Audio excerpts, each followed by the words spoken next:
Hey guys, welcome back to the College Predictor. We're going to be going over the 4 bowl games being played on December 27th on a Wednesday.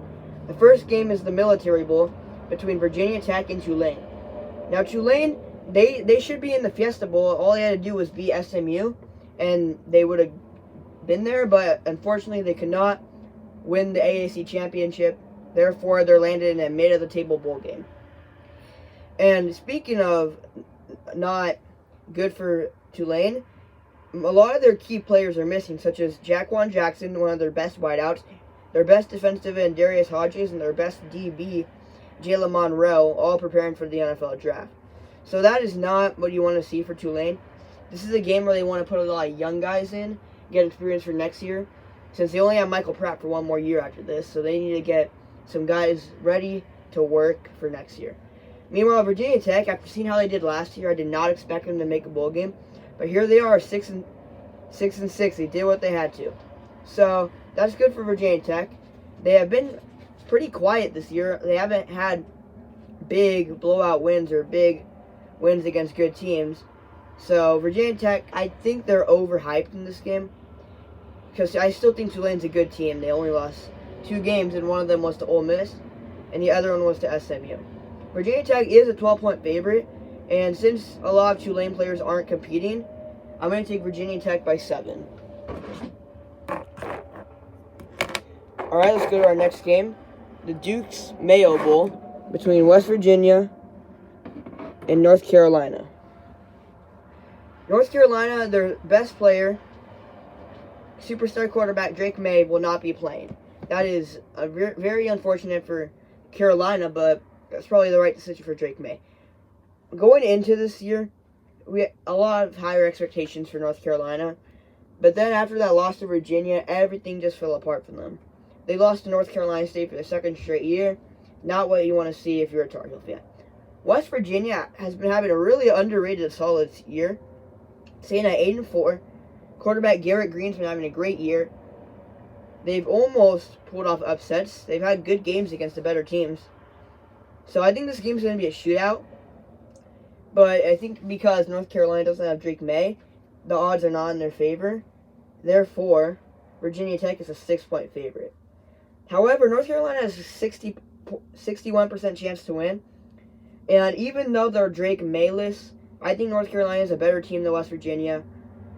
Give me the Tar Heels as 6-point underdogs to win this game by 10. Let's go to our next game, the Holiday Bowl being played in San Diego.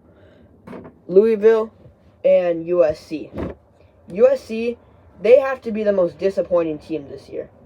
I mean, they've had a very below expectation year.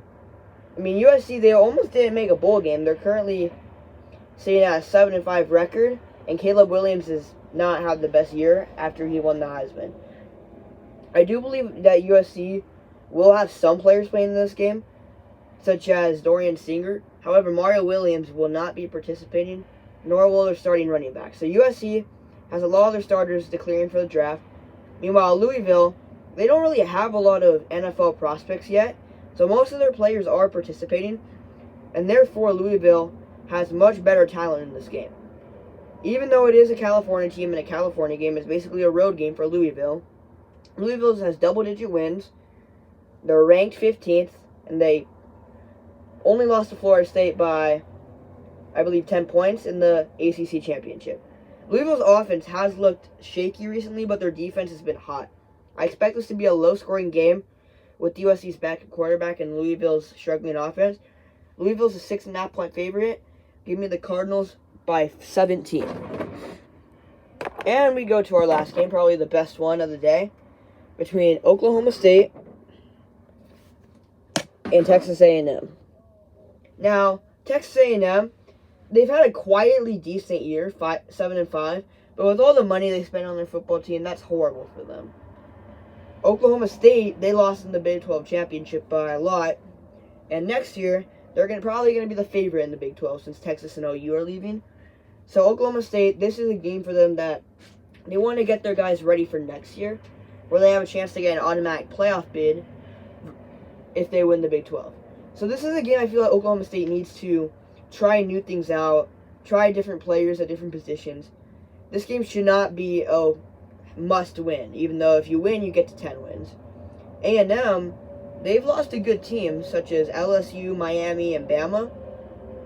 But if, as an A&M fan, as an A&M player or coach, you're in the SEC. You have the third biggest stadium in the country. You cannot be going 7-5. That just can't be the case. Oklahoma State, I believe, is the better team in this game. I believe Ollie Gordon will play, which is huge for them. He's their best running back. I do believe he will get limited carries, though, because they want to get their young guys some work. A&M, all of their players are playing, besides Evan Stewart, who's transferring out. And without Evan Stewart, who's one of their best targets, A&M is down one player in their best skill position, which is the wide receiver, where they have Moose Muhammad, Anaya Smith, and Evan Stewart, who isn't playing. I think this game should be a shootout in the Texas Bowl. I'm going to take A&M as a 3.5-point underdog to win this game by 7. I think it'll be close, but since it's in Texas, they're going to have more fans. Thank you for watching this quick video. If you enjoyed, stay tuned where I'll be continually picking bowl games. And until then, see you later.